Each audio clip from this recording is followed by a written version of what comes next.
Қыздар, білесіңдер ме? Кеше мен Ілияс Есенберлиннің көшпенділер трилогиясын оқыдым ғой.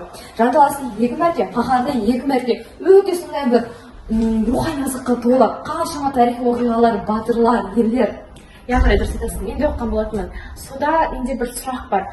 Қаншама басты кейіпкерлер бар, хандар бар. Олардың бізге әкелер ұлттық құндылық қандай? Қыздар, сендер маған неге айтпағансыңдар? Жүріп бе бірге талқылайық? Жүр. Ағымбай, сен кеше ғана оқыдың ғой, сол бір сұрағына жауап беріп өтші. Сол бір трилогияның бізге ұсынған ұлттық құндылықтары қандай?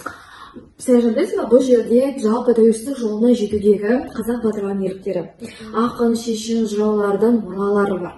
Мысалы айтатын болсақ, Абылай хан тұсындағы бұхар жырауының қандай бізге жеткен өсиеттері бар.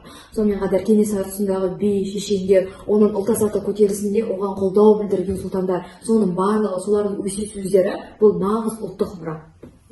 Саяжан, осы мен желілерден көріп қалып едім, бірақ өзіме аса қатты сенімді емеспін. Осы кейіпкерлердің тұлғалық ерекшеліктері қандай? Менше былай алып қарайық. Бұл трилогиядағы басты кейіпкерлер Қасым хан, Тәуке хан, Керей мен Жәнібек. Әрқайсысы бір төбе.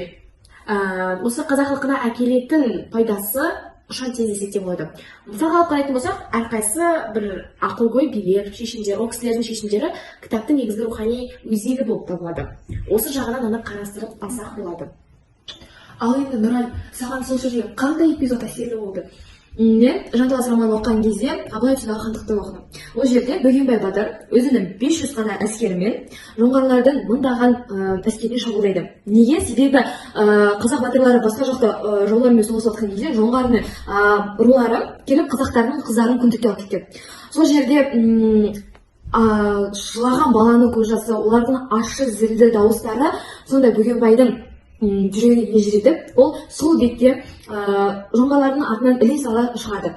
Сол бір 500 әскерімен өзінің тактикасы арқылы, оларды зерттеу арқылы шабуылдайды. Сөйтіп 5000-нан аса жоңғарлықтарды жеңеді. Бұл жердегі оның мақсаты сол күндікке алып кетіп бара жатқан қазақ қыздарын қорғап қалу болған еді. Маған сол эпизоды өте әсерлі, әрі сондай бір ерекше болды десем де болады. Күшті. Сондықтан сіздерге де көшпенділер трилогиясын оқуға кеңес береміз.